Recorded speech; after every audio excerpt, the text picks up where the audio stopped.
In the previous lecture, we have covered shortest job first, but we have discussed about the non-preemptive approach of shortest job first algorithm.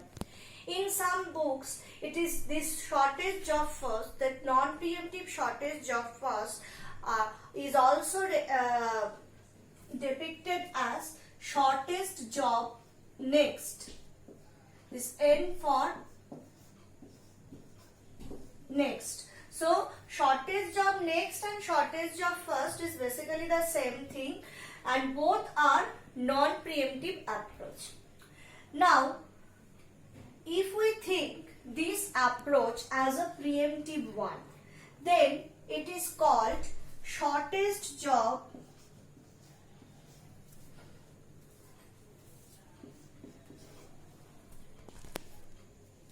Now, if you think this, we just try to think the shortest job first approach as a preemptive one, then what do happen? That is we are going to discuss today. So the shortest job first, if the preemptive approach of shortest job first, in some books it is referred as shortest job remaining time.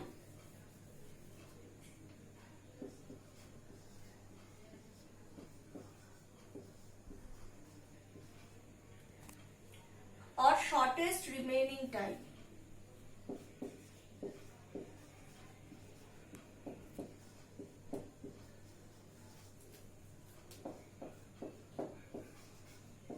Time first. Or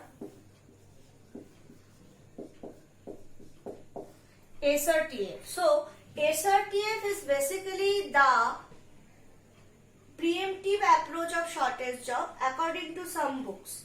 So we are going to do it as this, that Srtf as a shortest remaining time first. Now in the case of shortest job first, we was discuss about the scheduling is done according to the executing time.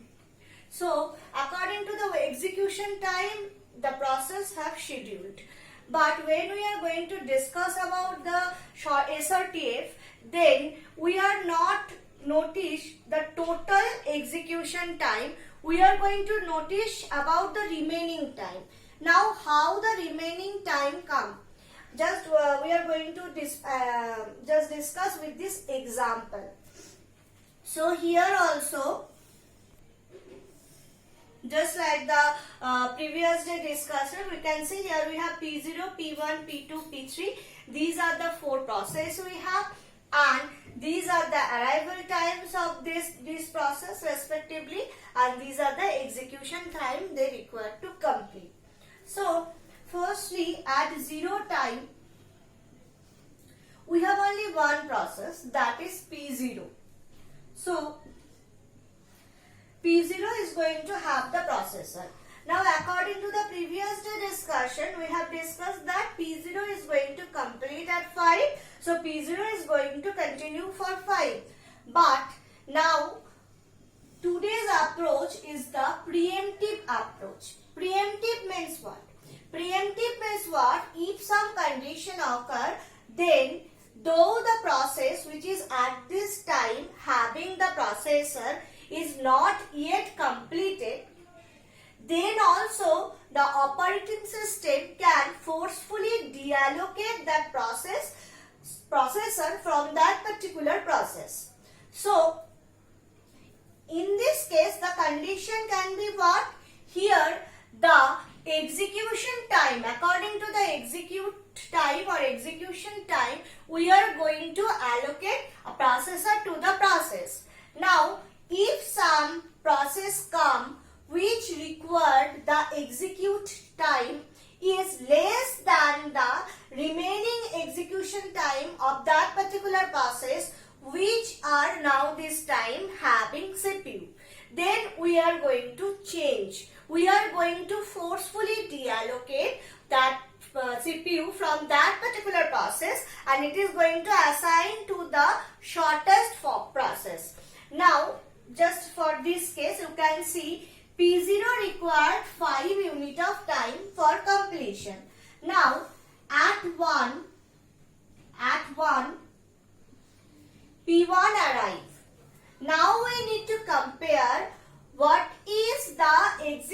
time of 3 with the remaining time of P0. Now P0 have execute for this time period. That means 0 to 1.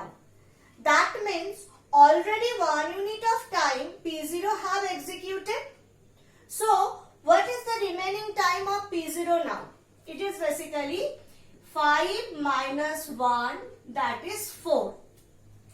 And at this time, this 1, now P1 have arrived.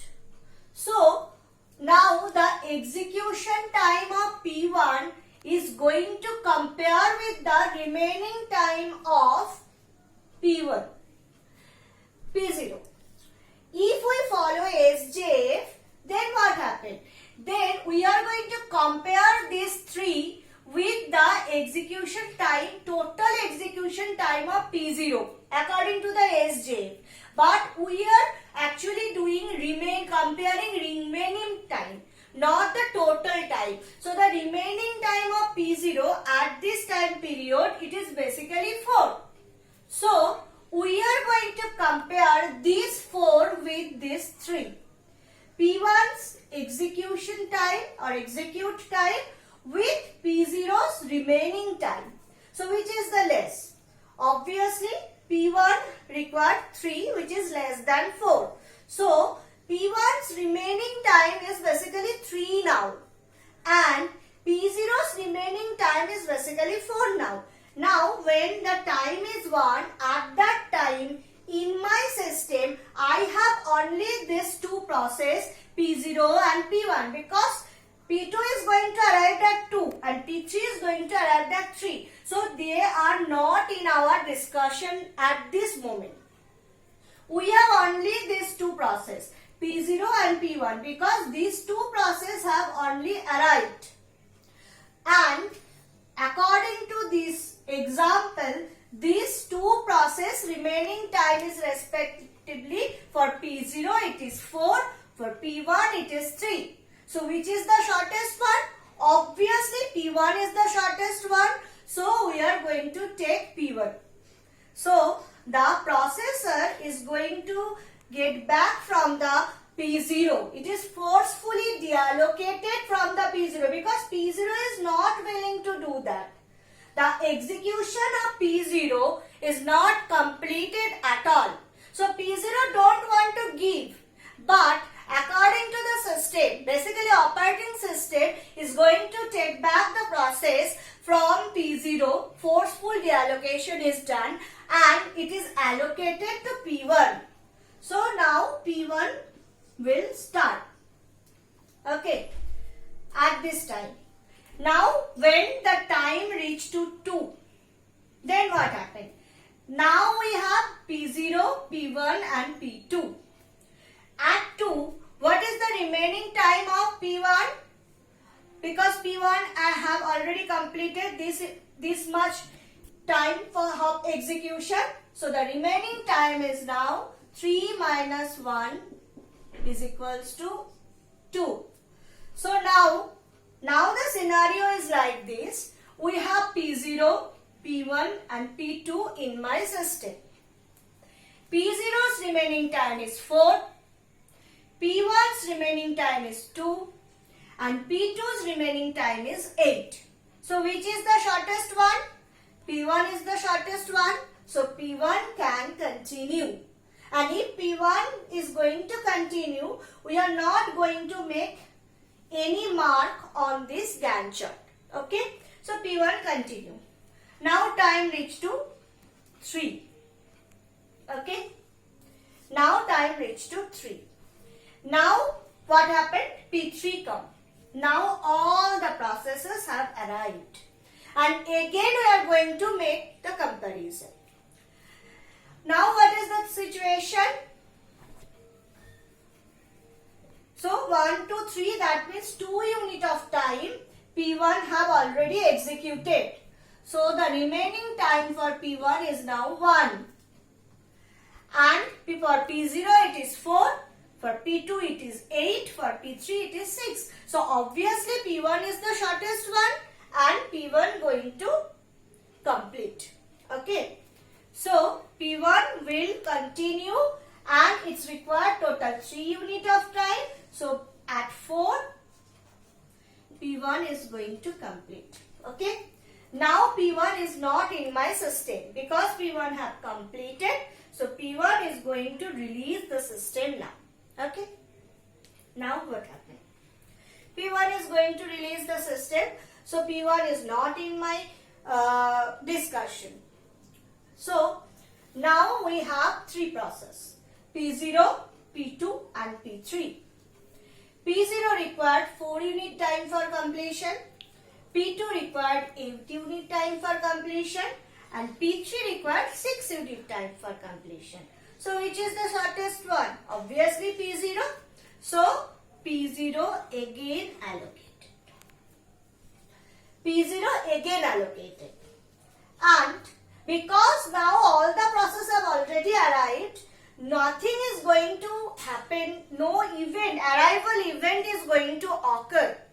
So we don't need to take bother, P0 is going to complete.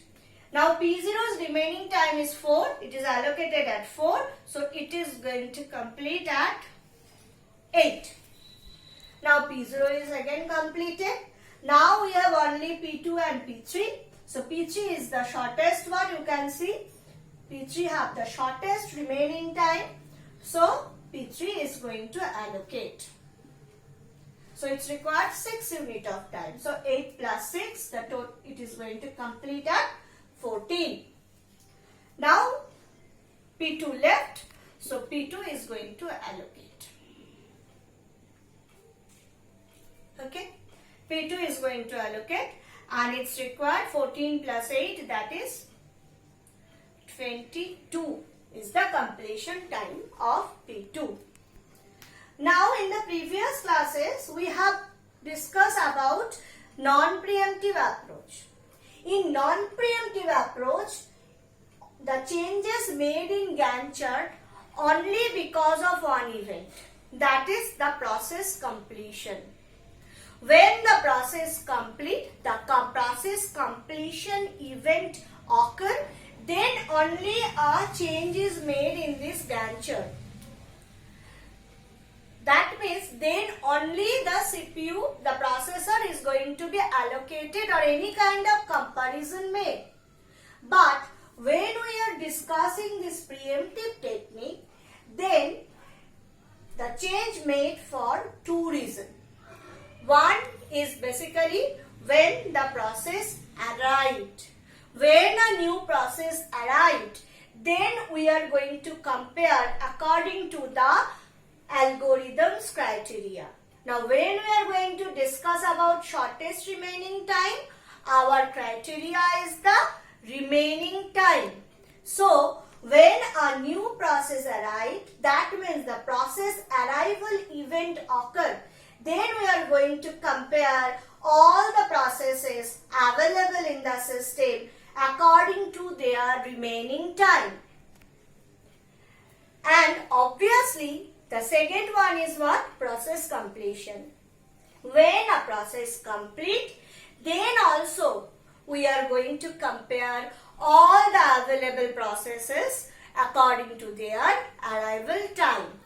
So, for preemptive technique, we are bothered about 2 events, process arrival and process completion.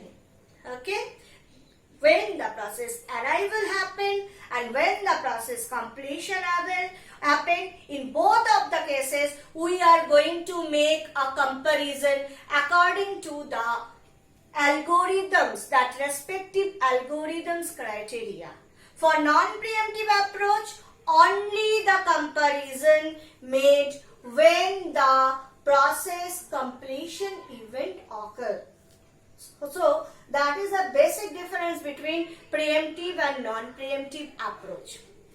Now again we need to calculate those parameters, that average waiting time and average turnaround time, for checking if these algorithms is okay or not. Okay. So again we are going to make that calculation.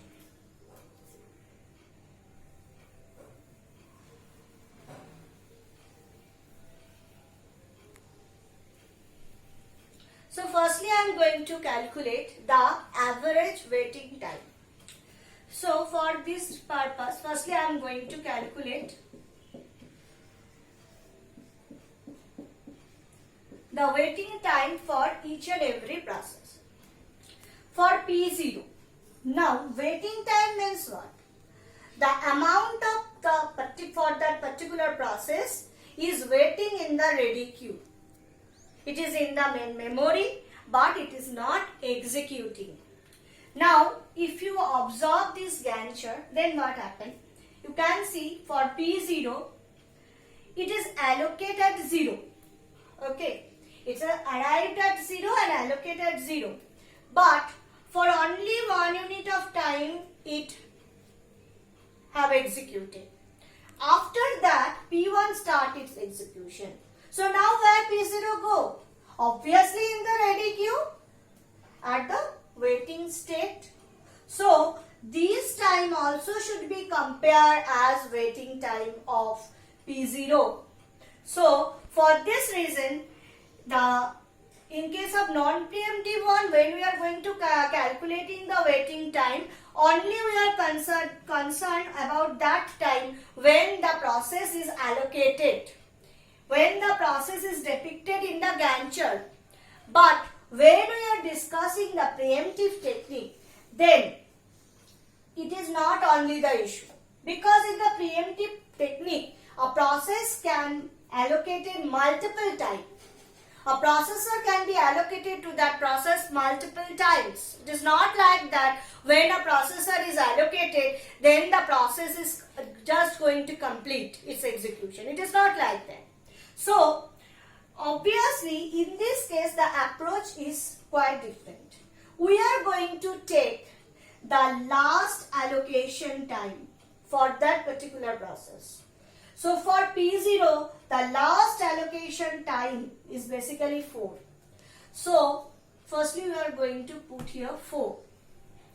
Then that 4 means this amount of time. Now for this total amount of time, is P0 is always in the waiting state? No. For this amount, in between this 4 amount of time, for this period, P0 is not in the waiting state. P0 is in the execution state. So, this amount of time should be subtracted from this total time. So, 0 to 1, that means 1. So, 1 unit of time is going to be subtracted. And obviously, arrival time also.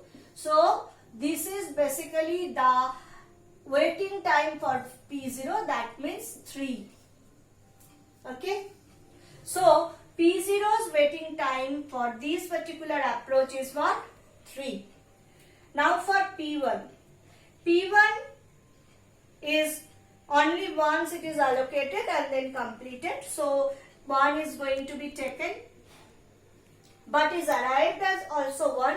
So, 1 minus 1, that means 0. P1's waiting time is 0. That is basically depicted also. P1 arrived at 1 because it is the shortest one. It is going to be allocated that time only. So P1 have no waiting time, basically 0.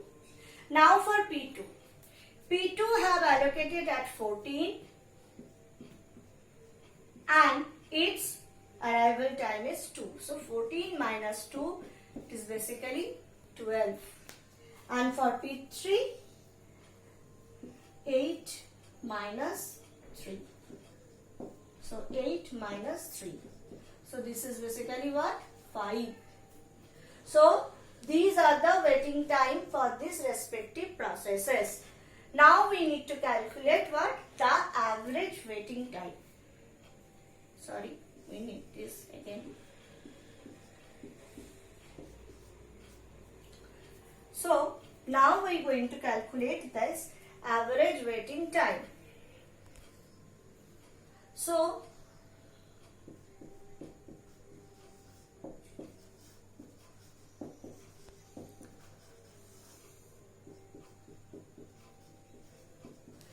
if you made a summation of this is basically 12 plus 3, that means 15 plus 5, That means it is 20 and we have 4 processes.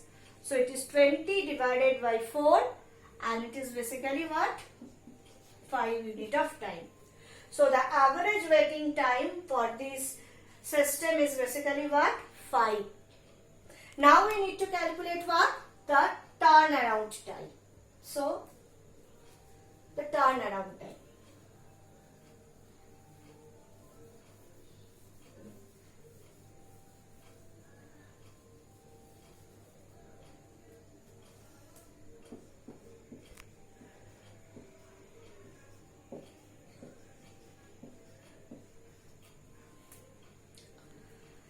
For now, when we are going to consider this turnaround time is basically the total time. The total time the process be in the system. That means it is started from the arrival time and it is completed at the completion time, when the process is going to basically out from the system because it is half completed. So we are not going to bother in that middle portion. The process is executing or waiting. So for this reason there is no change in the process of calculation of turnaround time.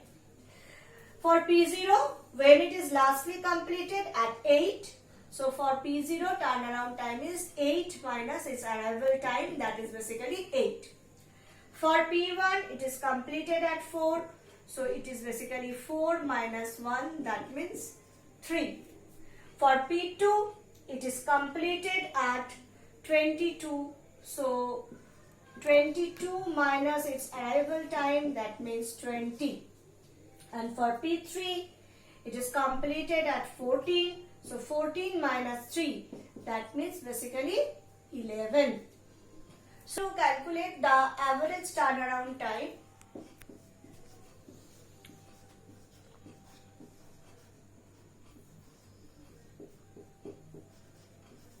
So again we need to make a summation of this. That means 8 plus 3, 11. 11 plus 11 is 22 plus 20, 42.